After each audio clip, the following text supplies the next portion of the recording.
Hello, everybody, and welcome to the show. We are broadcasting live on the United Public Radio Network, the UFO Paranormal Radio Network, 105.3 FM on the Gulf Coast and 107.7 FM in New Orleans. We're also broadcasting live on social media, and this show is brought to you by the Experiencer Support Association. I'm your host, Ryan Stacy. I'm a licensed private investigator, and as the Director of Investigations for the Experiencer Support Association, I use my investigative skills to dive headfirst into the hidden mysteries of UFOs, paranormal activity, and consciousness phenomena. Thank you for tuning in. All right. Hello, Lisa. Good to see you. Welcome to the show. Good to see you. Greetings. All right. So, last week's episode, I talked more about I introduced you guys to my ultra spectrum classification system. So if you missed it, check out episode 3 in the archives. The ultra spectrum classification system essentially is as I explained, a classification system that allows me to quantify paranormal and consciousness events into the three-dimensional, into the physical, in terms of that. So I'm able to measure psychological events or interdimensional events in a systematic way that kind of helps separate everything from their archetypical labels, if you will. So it's a big one. Today's episode is a big one, so I don't have time to do a recap. So check out episode number 3, and you'll get your recap. All right, so we're going to be talking about everything. So today's we're just going to jump into the ultra spectrum right here. 1 second. All right, here we go.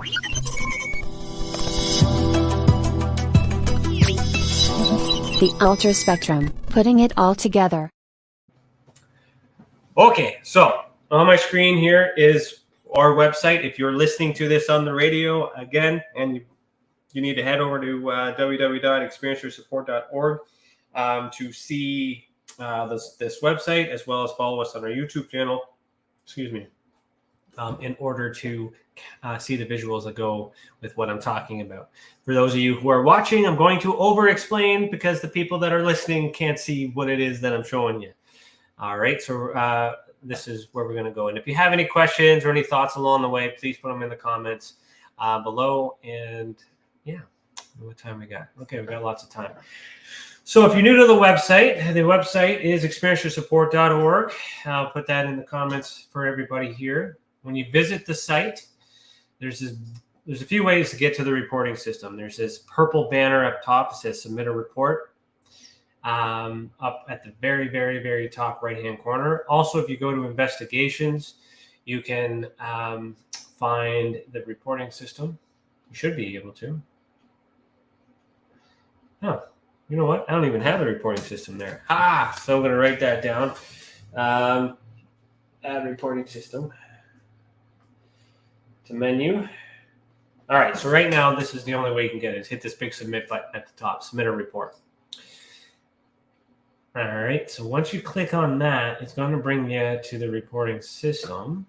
And I'll put that link in the comments below. And then I'm going to walk you guys through how to do it. All right. If it works for me.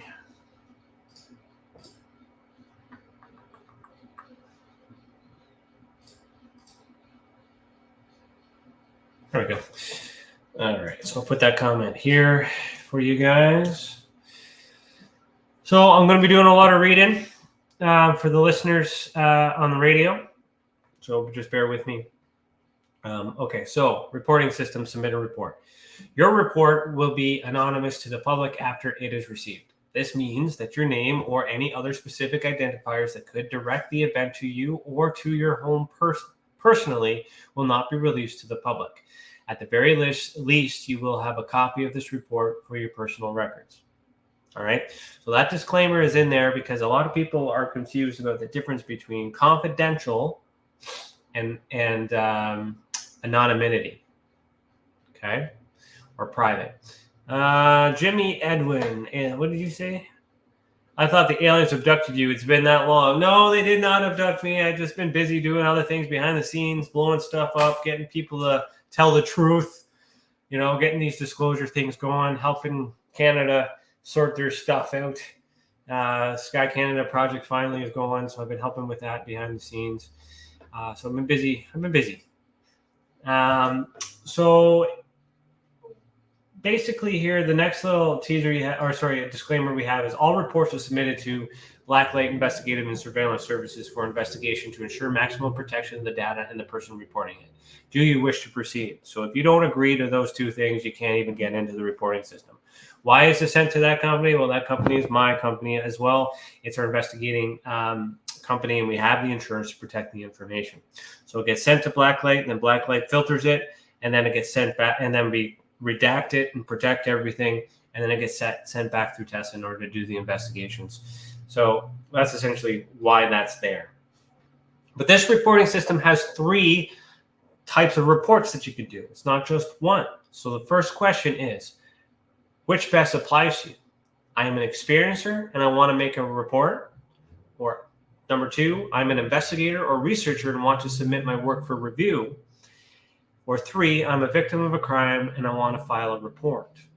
Okay, so we're going to talk about the experiencer report today. If we have time, we'll do the investigator report. But essentially, those are the 3 things that you can report.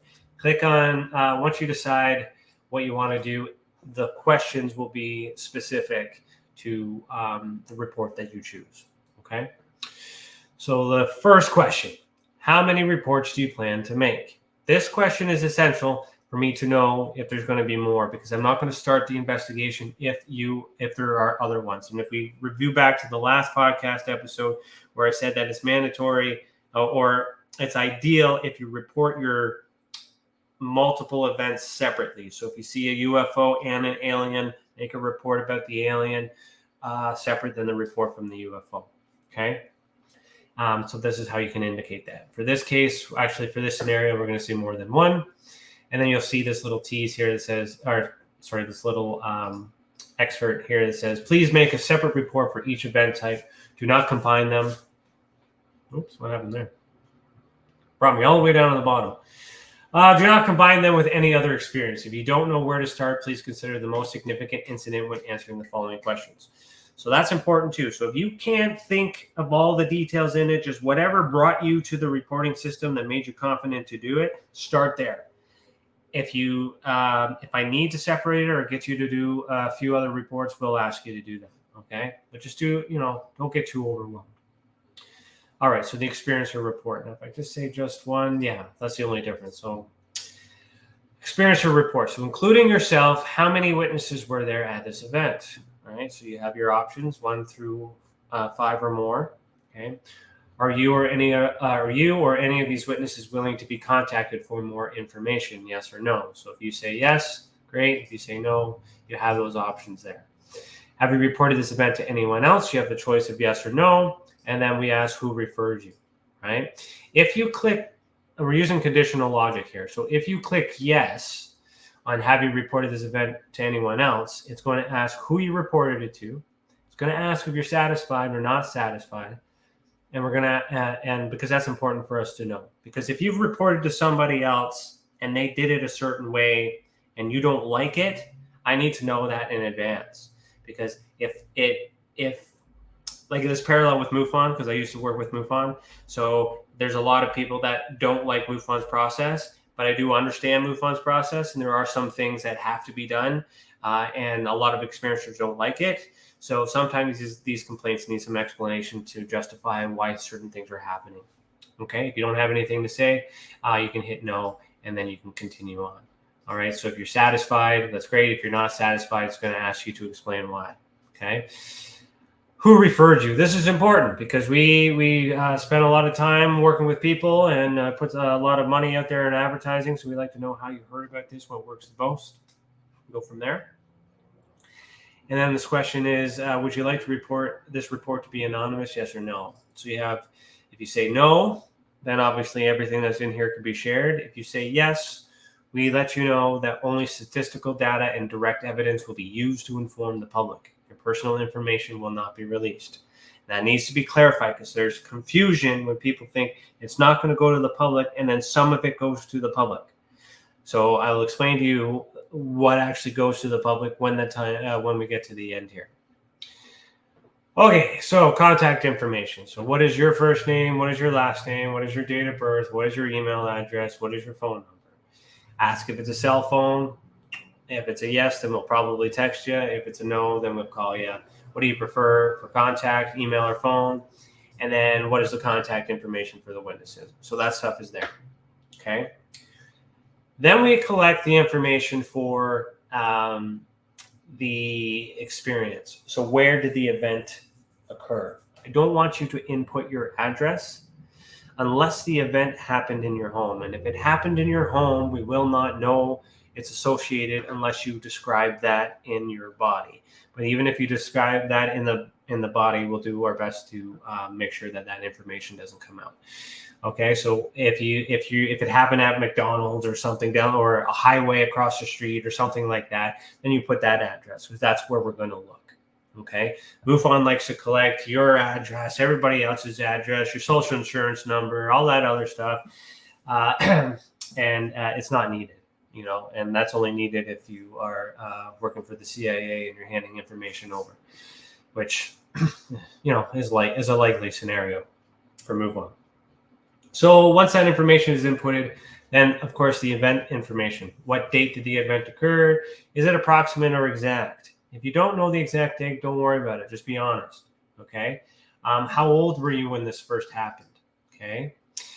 We also have these little hyperlinks in here. So if you don't know the address, click Google Maps. This link here, it'll open up Google Maps so you can find the address that we need, because I need it. If you don't provide that information, I can't do it. I cannot assist you. If you don't know the postal code, because most people don't know, you do here for USA. Here's a lookup for your postal codes. Here's a lookup for your Canadian postal codes if you need one. Okay, that's also there. So when we ask how old the person is, you put the number, and then if you don't know, there's a calculator here to help you if you need it. Okay, what is your blood type? Okay, I would like to know what your blood type is, because I'm curious to know if the ancient astronaut theory of O negative and all the negative or Rh negative bloods are associated with experiences. And surprisingly so far, it's not what is being reported. It's quite different from those who have reported. I want to know what color your eyes are. You have the choices here. Why am I measuring stuff about you? Is because I'm learning the phenomenon through you, and I want to understand if there is a specific type of person that is more prone to being gifted or having these experiences. Okay, there are patterns that I'm looking for. Is it blue eyes that have psychic abilities? Is it red hair and blue eyes and things like that? Is it AB negative blood? AB positive? There's certain characteristics and stuff that get measured. And I'll explain all that probably in next week's episode. So what time did the event start? What time did the event end? Okay. Is it approximate or exact? Approximate or exact? So if it's approximate, then we know we can't use that. Again, exact, then that helps us, know what to work with. Is this an ongoing or isolated event? So if it's isolated, what happened there? Sorry, I've been having some issues with my internet these last few days. So if it's isolated, right, that means it's one time, nothing like this has ever happened before. And up until the date that you reported it, it hasn't happened again. Ongoing might be something that's reoccurring. Okay. Do you believe this is a positive or negative experience? This is important because not all experiences are bad. And you can report positive experiences because that data is important too. Just because you believe it's a ghost or an angel or something like that, there's certain characteristics within your event that might help me learn and understand this phenomenon a little bit better, even from positive experiences, even if you don't need to know what it is and you know what it is. Submitting it for the research is also possible. Is good. If you click negative, then then we understand that you had a bad experience with that and we want to work through that. Okay. So then we get into the senses. What did you hear? What did you smell? Did you taste anything? Did you feel anything? Those are all important things to understand about your experiences. All right. It's not just seeing it, right? If you go back to the Ultra Spectrum episode number 3, we talked about how my theory that majority of these cases are happening interdimensionally. or in our minds somehow. And there is a place does exist, but we're having a hard time bringing that to the physical. So this helps me understand that, and that's the paranormal side of things as well. Do you have any evidence? If you say yes, great. You say no, right? Then it's going to give you two different prompts. So if you say no, it'll say, you will be contacted and asked for a drawing. Please start preparing ahead of time. So drawing is a piece of evidence. It's not the strongest piece of evidence. And if you go back to episode number 3, I talk about the strengths of evidence that I list everything at. It's better than nothing.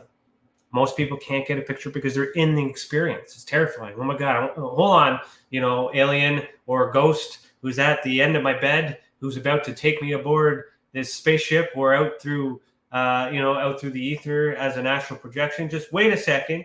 I'm going to grab my camera and take a picture of this. Like that doesn't happen. It's not realistic, right? Usually these experiences happen. We don't have time of it. And all we have left are memories.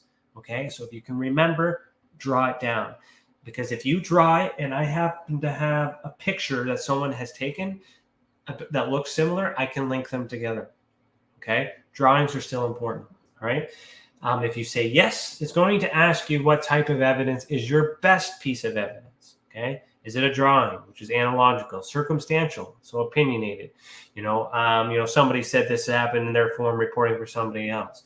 Demonstrative, so you have video or photographs. Documentary, you have government documents or emails or others. So something else that doesn't apply in there, and that's fine.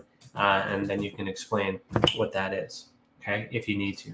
Then you select your files, you upload them, and then they get uploaded into the system. This will tell you the files that are accepted, the maximum size you will have to compress and things like that. Actually, you know what? I should probably add a compression to that as a tip. So add compressor to files on report system. So I make notes when I do these things because I haven't reviewed this stuff in a while, and everything, I don't look at everything as often in detail as I should. But if you need to go over 10 megabytes, then you can upload them via WeTransfer. So there's a link here for WeTransfer. Okay. Trying to think of everything else to make it easier for the experiencer to submit what they're doing. Now we ask, were there any injuries or damage caused to anyone, anything during the experience? You have the choice of yes or no. So if you click yes, it's going to ask you what exactly was injured or damaged. If you click no, you don't have to answer that. So again, using what's called conditional logic. Okay, only answering the questions that are relevant to the choices you pick. That saves time. And it makes it more specific on the output. So when this event happened, what did you tell yourself? That's important. I need to know what your self-talk is, because that gives me an idea of what you believe, your background, your understanding, and that kind of gives me an idea of the psychological aspect of the investigation. You could be mentally ill and out to lunch and have one of the most horrific mental illnesses that exist, but still provide substantial evidence that can be used. Okay, there's this stigma where they think that people that are underprivileged or not, lower in the intelligence spectrum, that they're not credible, and that's something that MUFON started doing. Is they did that index where they created this score that would kind of determine whether or not you were credible based on your profession, based on your income, all stuff that is unnecessary, super judging, which also makes sense to why they're suspicious about them selling information to the CIA or perhaps being a division of the CIA. These are speculations. These are things. Do your research. There's stuff out there. Connect the dots yourself. So there's that. So then I want to know how you feel. So did you feel angry? Did you feel guilty, happy, proud, scared, disgusted, sad, ashamed? So getting into these emotions, start to really understand how this experience affected you. And once I understand how it affected you, then gives me an idea of what kind of support that you need. All right. And then I can make referrals from there. What type of experience are you reporting? So I've listed those for you. You need to select the specifics. So you have abduction, aerial phenomena, astral projection, apparition, crop formation, cryptids, entities, extrasensory perception, ESP, human-initiated contact, orbs, possession, unexplained livestock death, unusual paranormal activities, or extreme weather conditions. If you click one of these, it's going to give you a definition of it to make sure that you're in the right category. For an example, abduction is the action or instance of forcibly taking someone against their will. Aerial phenomenon is described as an object or light seen in the sky with an appearance and or flight dynamic of which do not suggest logical conventional flying objects.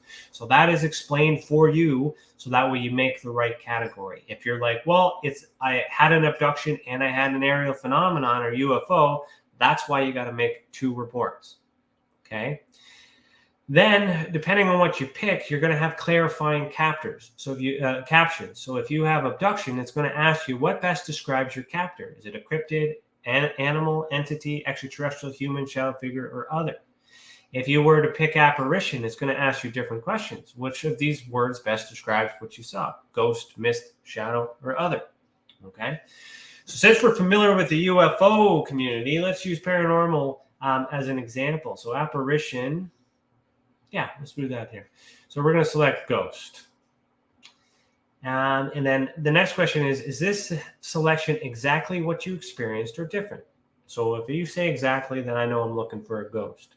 If you say different, a box is going to open up and you have the opportunity to describe how it's similar or different from a ghost. And that still gives me a ballpark of what I'm looking at for comparison analysis. All right, where exactly were you inside this event location when this experience occurred? So, were you in your bedroom when this happened? If you're inside your home, if you were in a parking lot, were you outside? Were you beside a garbage can? Were you in your when you're in the drive-through, sitting in your car? They're very specific vantage point. Okay. I also would like to know what direction you were facing. Cardinal direction. So facing north, northeast, northwest, all those stuff, or were you looking up or were you looking down? Right? Describe the movement. So you can describe how the object moved. Even if it's a ghost, it floated, it did all these things, or it was invisible, or it had a half-body apparition, whatever the description is, you put that in there. Describe the event. So all the things that surround the event, what led up to it, what was going on before. And then I asked you for a rational, logical explanation for this event. Because now that you come this way through, you put everything on paper, you might have solved it for yourself and may decide, you know what, I don't need to make a report. I think I just figured it out. Or maybe you are more adept in these things and you ruled everything out and you're stuck. So here's your explanation. I don't know. Okay. What would you like us to do in response to this report? This question asks you this so that way we give you exactly what you're asking for. If you just want us to add it to the record, then that's fine. Then we know you're not anticipating a response. There's no rush. Right? If you want me to investigate and report, then we know you want a response. So then we got to do some work to get back to you. If you want us to share and encourage, then we know that that's also adding it to the record. But then you want us to, if it meets the criteria, then we can publish it and all those other things. And of course, you have that choice to explain. All right. What about yourself in this experience can be said to consider this report credible? And that could be anything. So MUFON, again, does that index scale based on your income, based on your work, based on how many children you have, where you went to school to determine if you're credible. You just tell me whatever you want. If you want to say, I have nothing to lose. I've been doing this. I've been doing that. I'm willing to, whatever you need to say that makes you comfortable. It's something for you to think about, that makes you reliable. We'll take that into consideration. Then we ask, why do you think this event happened to you, and how has it affected your beliefs about yourself, others in the world with regards to safety, trust, power, control, and esteem and intimacy? So you want to know how this makes you feel in those respects. Okay. What are your current religious or spiritual beliefs? This is very important to know, because if you're Christian, then I got to work within the frame of Christian Catholicism. We're talking with angels instead of demons. Right? Or maybe instead of aliens, you might consider the alien a demon, which is, is a huge thing in the Catholic faith. It's okay. I just need to know, if you're Mormon, if you're Jewish, if you are omnis like me, where all religions have a place. It's very important to understand your background. So then we can speak in a language that you understand. Are there any concerns you might have with sharing your experience to help others? Well, you can say no, or you can say yes. And if you say yes, you explain those concerns. Maybe we can talk you through it. We'd like to understand what you're concerned about. Are there other events in your life that you will be submitting after this one? This is a no. Or if you have more, then you hit yes. Then that tells me there's going to be more reports. So we'll wait for those reports before we get started. The assumption is you're going to do that immediately after. Would you like us to subscribe to our newsletter? No, already subscribed. There's that too. And would you like a copy for your record? And you pick yes or no. And then if you say yes, I think it'll ask for your email at the end. Remember, we'll remove all identifiers. That's a disclaimer there at the end.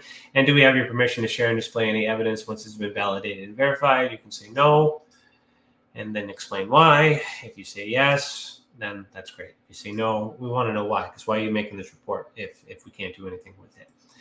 Confirm that you're not a robot, hit submit, and then you might get an error code. If you get an error code like this, I'll hit submit. Let me just see if it'll do it. It'll go back and tell you what you've done wrong. So you just go back and you answer the questions appropriately, and then you can hit submit. And that's it. All right. That's how the reporting system works. Where does it go? Well, it gets sent to an email, and then we get it, we print it off, and then we file it, and then we review it, and then we get to work. And then we do a bunch of things with it. So before I get into that part, I'm just going to explain the other elements of the reporting system. So, if you're an investigator or a researcher and you want to submit your work for review, then we're into what's called an investigator report. Okay. So a little explanation here says the Tower of Babel narrative is in Genesis 11, chapter 11, verses 1 through 9, is an origin myth meant to explain why the world's people speak different languages.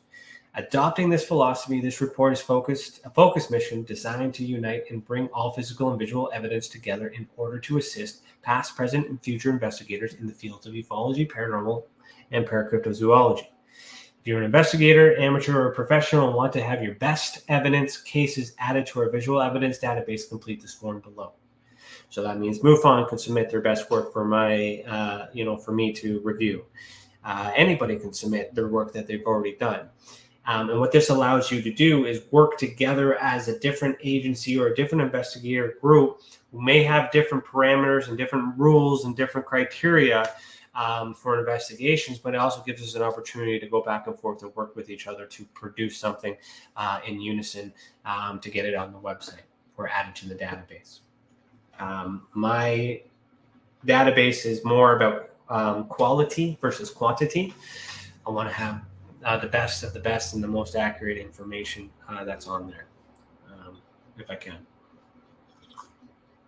So, is this your own experience in which you have personally investigated? That is a good question. Most people are in that situation. If you say yes, you cannot make an investigative report. You have to make an experiencer report because you're an experiencer. Okay?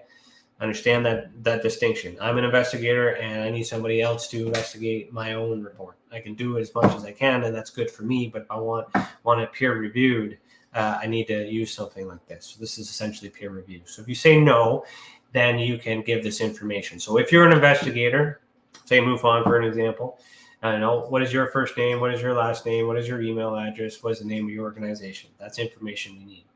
Do we have your permission to share and display any evidence once it's collected? If you say yes, then great. If you say no, then explain. Similar to the other one.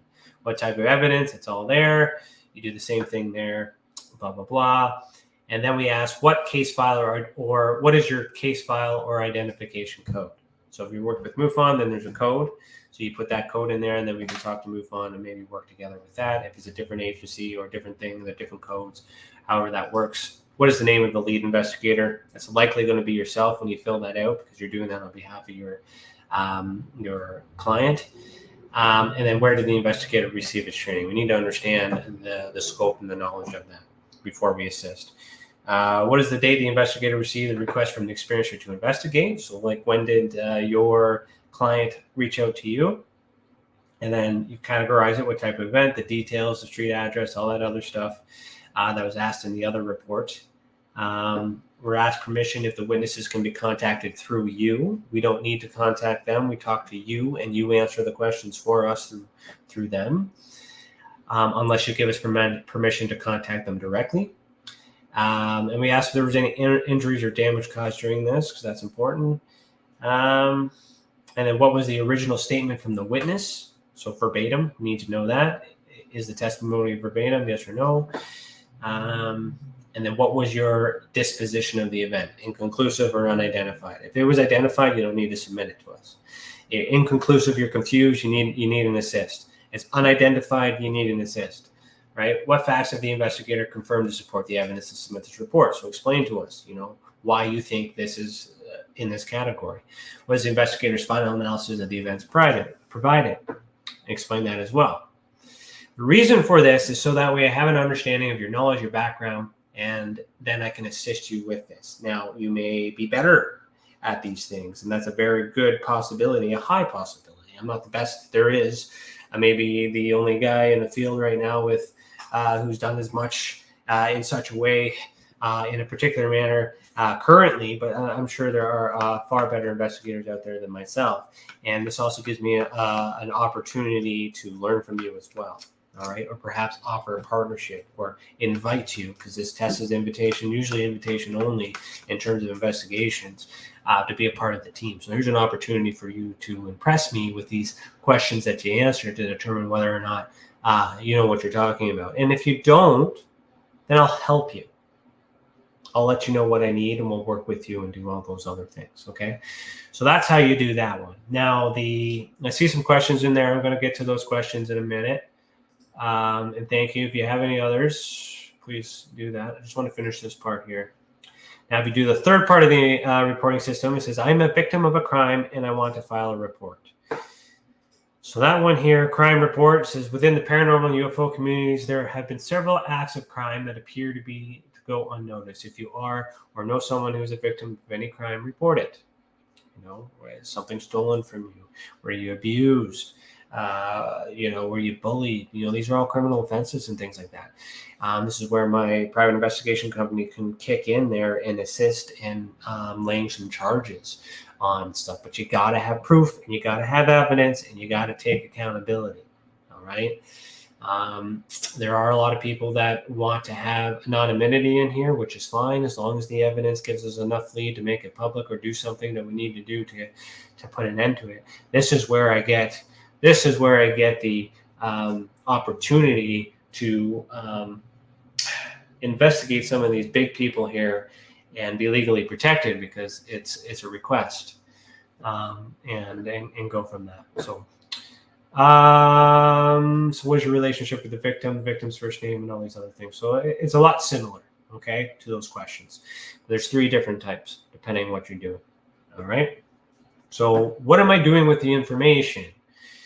I'm going to talk about the annual data sets, and I'll share that link here in the comments for you guys. I'll talk about that in the last little bit. But before that, let me get to these questions here.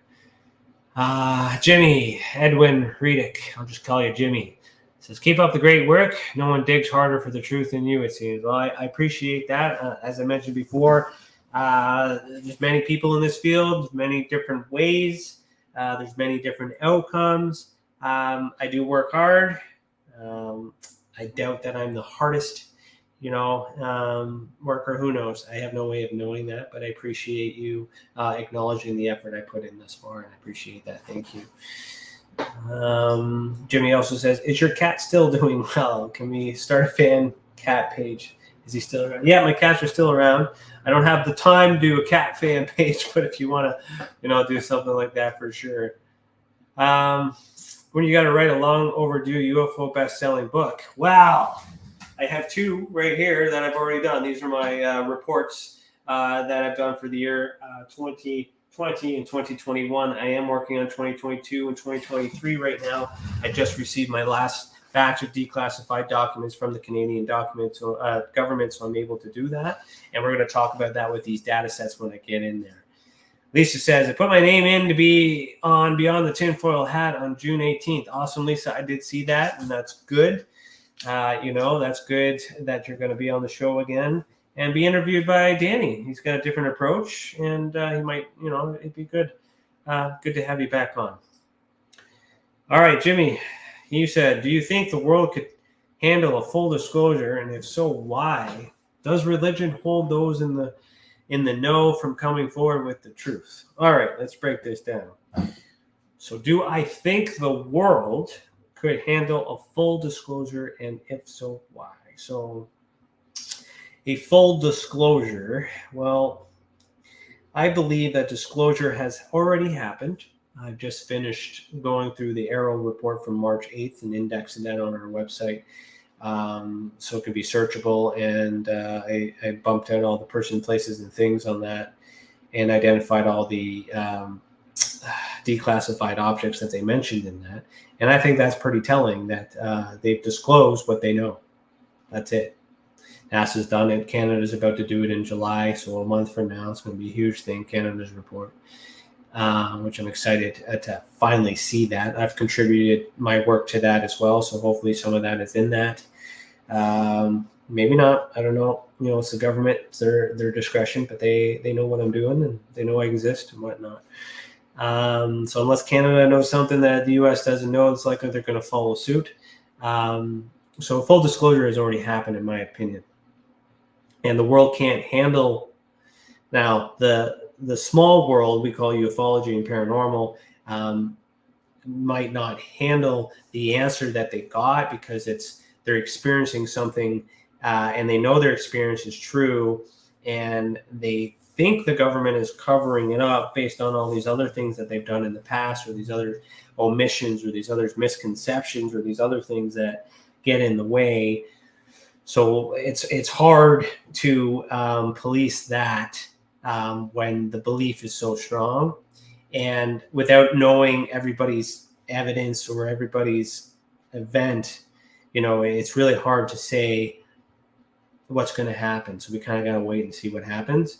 I just hope that when disclosure or some sort of significant confirmation happens, people aren't like hoarding toilet paper like they did for COVID, and things like that. So I really hope something like that doesn't happen.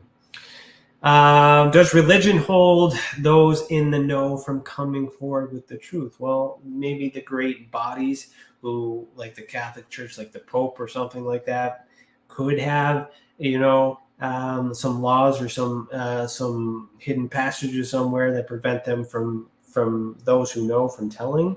But us who have our own religion, our own choice, our own faith, I don't think they can't prevent us from doing that. If anything, it would only help us question our faith, which is what has happened to me in my experience. I was born and raised Catholic.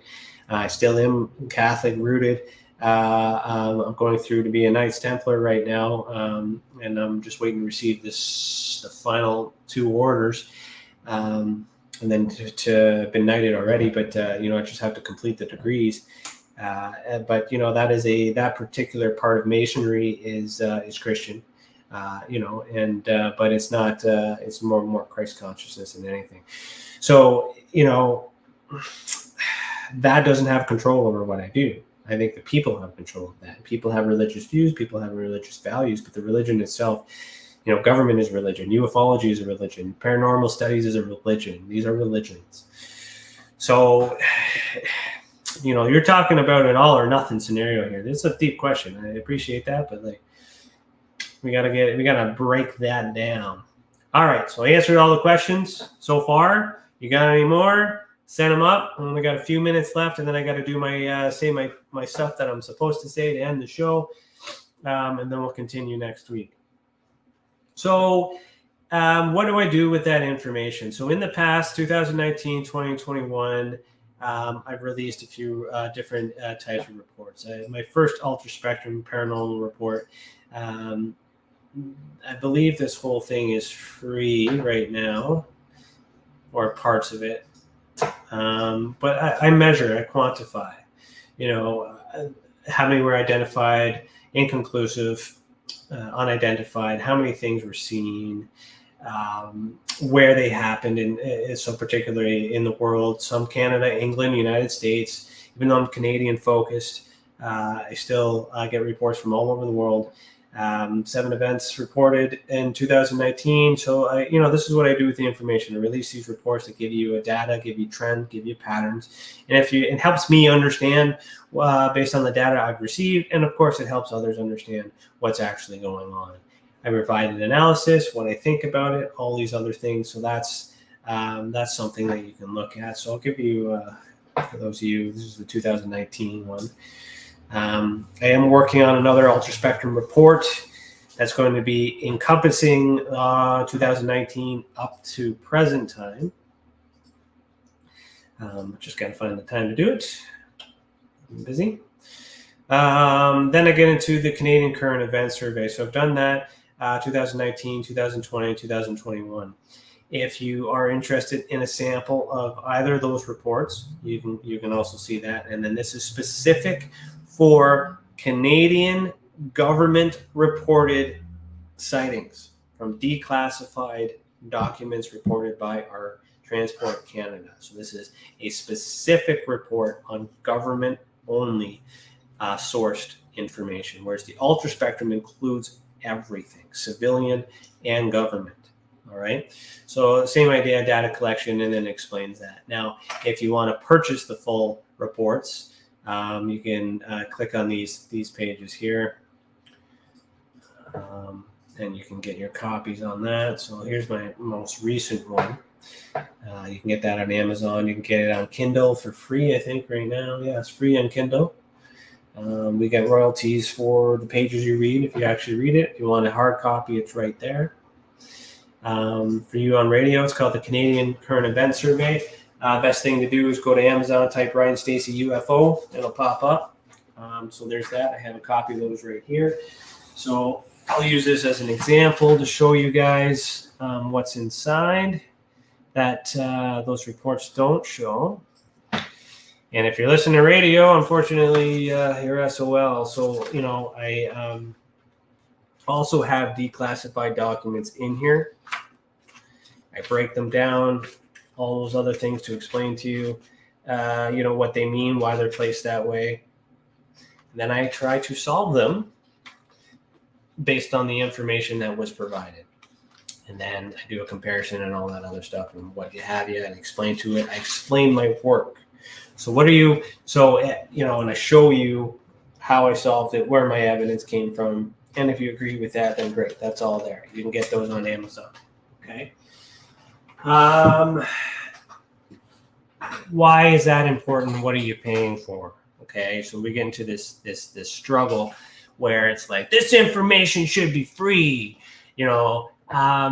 true. And I try to appease both sides of the audience because I also need to get paid for my work. It is free to you, but it's free because other people are paying, So, we're trying to create an environment here, but there are expenses, there are time, and I get to it whenever I get to it. But I mean, if somebody were to hire me to get these things done, I would definitely get them done, right? I got to pay the bills first, and this is in my free time on top of everything else that I'm doing. So for those of you that say the information should be free, here's your free stuff in these links here. These links on the data section give you everything you need to do your own research and come to your own conclusions. If you're interested in my thoughts, my opinions, and what I think that these objects are and how I came to those conclusions, then you buy the book, because it's a training manual as well. It teaches you how I got to it. And it also gives you the opportunity to correct me if I'm wrong, compliment me if I'm right. But it's I'm looking to get more experts to contribute to this and to help me, because I'm limited to my I have a limited understanding, and of course that's improved over the years. But I'm not let's be serious here. I'm not a pilot. I'm not an engineer of any sort. I'm just an investigator. I'm an expert at collecting evidence. I'm an expert at finding clues, talking to people, getting information. That's what I'm good at, and connecting the dots. If this is a secret government aircraft, I'm going to need experts to tell me that. So and there's ways to do that. So my claim to fame, if you will, is just simply putting all the pieces together and trying to understand it no different than you guys. And when and as long as I'm going to keep doing this for as long as I can, but I could really use some help. I could really use experts that are not linked to the CIA, that are not trying to get a backdoor access to my reporting system, which Lou Elizondo and his crew are always trying to do, trying to steal and thump organizations like that.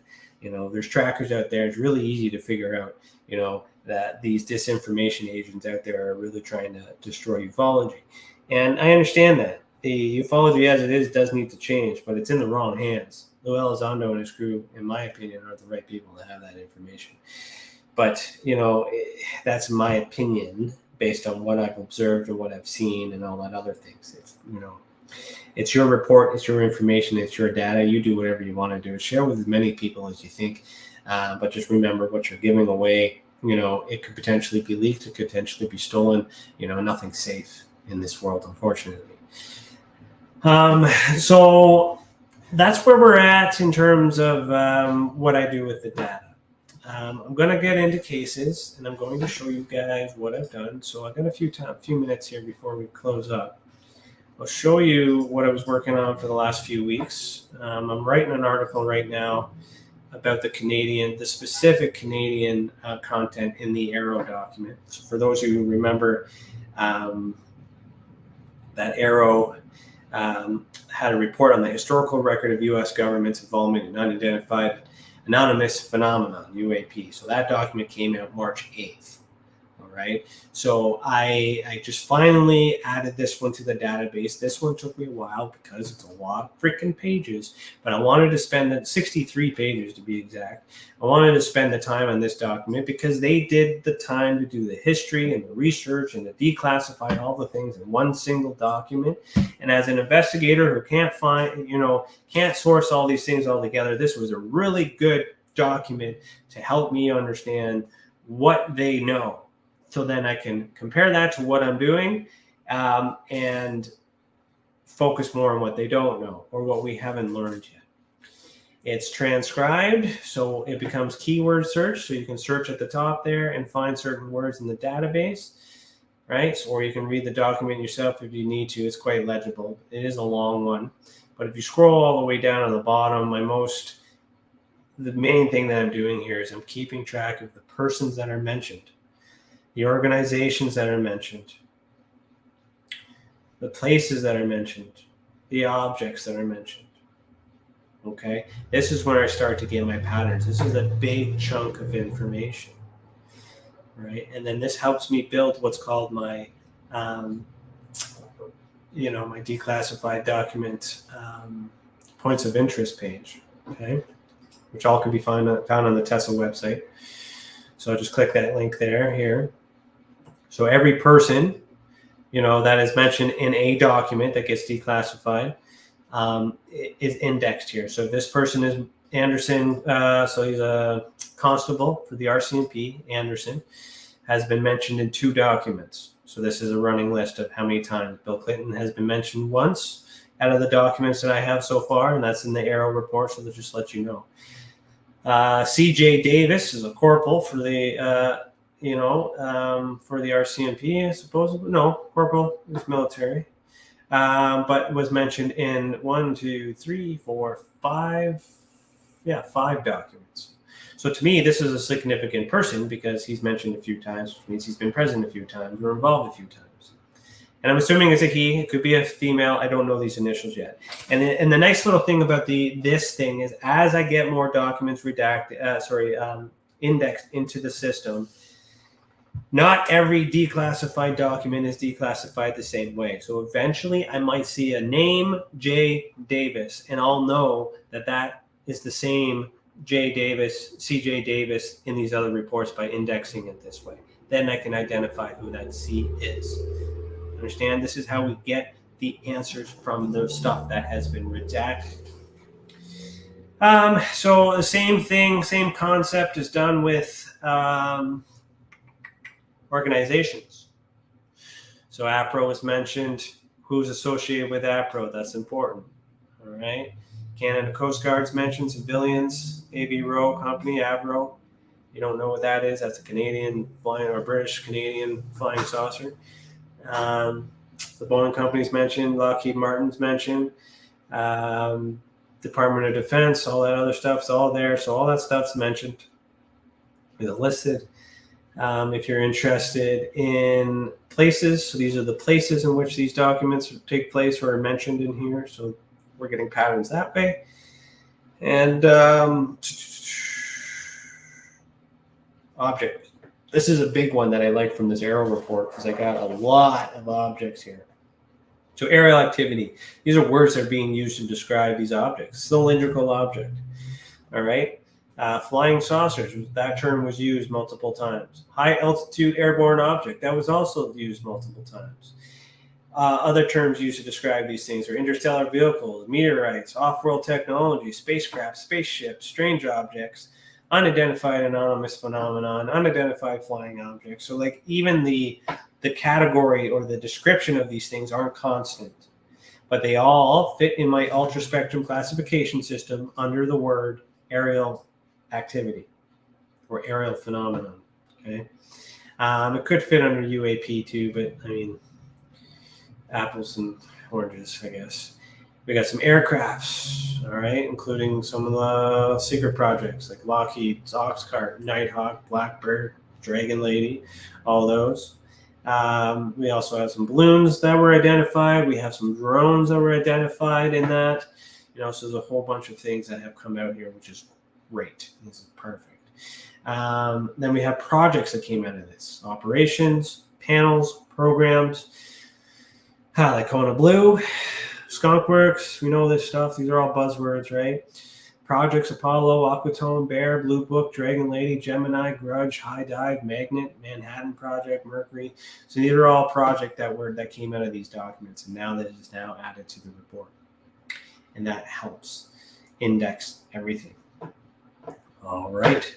And if you want to see all the declassified documents, just click on the declassified documents archive. This link here, and you can see everything there in chronological order. You can also go and visit the document event timeline, where you can also look at these in chronological order in a timeline manner. So March 8th is when this document came out. So if we look back at all the other things that were kind of happening, MUFON under siege, MUFON gets hacked February 8th. And then Larry McGuire comes out with this stuff on February 23rd. Then the Chinese balloon over North America was identified by myself, yours truly. Welcome. Gave that to CTV, and they've made that public. So that happened on February 23. Then March 8th, that document happened. Even though I was able to, this timeline is important because even though I'm doing this June 3rd, a few months later, it's now indexed properly in the time. New chapter in UFOs, so Canada's scientific strategy. So that's talking about Sky Canada. That's coming out with their report. And my examination of Rutowski's survey, which I think is shite, to be an understatement. That's a slang word of saying a bad word. I wonder if I'm allowed to say that. Let me know. All right, peeps. I'm looking at the clock. I got to go. Fortunately, I don't control the network here, but I'm happy to be here. I am going to explain more off-the-cuff stuff in future episodes. This reading stuff is just kind of formality. Again, I wanted to make a series of episodes about all the resources that are there, so that way I can use these as resources in the future for those that might be interested and whatnot. So, all right. Any other questions? Nope. Jimmy, I answered them all for you. Okay, so we do have a podcast tomorrow called Beyond The Tinfoil Hat. My friend, comedian magician Danny Whitson is the host for this year, and he's doing a bang-up job. So he's going to be interviewing some people. Lisa, as she mentioned, is going to be on there on the 18th, so make sure we check that out. So it's tomorrow night, right where everywhere else but my channel, at 6 p.m. Eastern Time and 3 p.m. Pacific. I do have a Patreon if you guys are interested in supporting my work and helping me keep this free for everybody else, and contribute to the expenses that it takes to run this mega website to keep everything in this way. Please support. And I also have a private chat there, and I'll be doing some behind the scenes posts and stuff and let you know what I'm doing before it becomes public. Chit chat, do whatever, spend some time with each other and go from there. And then I think I saw a question from you there, Jimmy. Is your books on Amazon yet? Or should we just message you? Yep, they're on Amazon. Just search Ryan Stacy UFO, you'll find them. All right, so if you've ever had a mysterious encounter with the paranormal, UFOs, extraterrestrials, or any other paracryptid, head over to our website, experienceyoursupport.org, right here. And click this purple button, submit a report, and submit your experience. Okay, with the others who've already reported, be that example that shows that we're making a difference. And if it wasn't for those reports, we couldn't do what we do. And for that, I'm really grateful. This episode of the Skeptical Sleuth has been brought to you by the Experience Your Support Association, and we're broadcasting live in the United Public Radio Network, the UFO Paranormal Radio Network, 105.3 FM on the Gulf Coast and 107.7 FM in New Orleans. We're also broadcasting on our social media. If you want more from TESA, tune into the podcast tomorrow, June 4th at 6 p.m. Eastern Time. We'll catch that in the archives on the replay. And just remember that one lie is enough to question all truths. All right? Thanks for watching. Keep your eyes in the sky. And as always, eat the world. If you want to really, really find out about Ryan, ask him about all his work and UFOs in Ontario. Ryan is one of Canada's leading new UFO investigators. He conducts and oversees UFO investigations on a constant basis. He's compiled a tremendous amount of data regarding UFOs in Canada. I have used his research extensively. He's much more than a one-dimensional character. He's an authority on UFOs and investigating them, Meg. Wow! Really goes over how UFO investigations are done and what are some of the mistakes that people make when they submit evidence. For starters, don't edit your videos or photos before you send them. He would come out with an annual report on not only the number of sightings, but how many were unexplained, unknown, or just, nothing could be said. What caused it? If you want to hear more follow-up conversation between Ryan and myself, you can go to richardolanmembers.com, where we have a candid conversation on ufology, the paranormal, and more.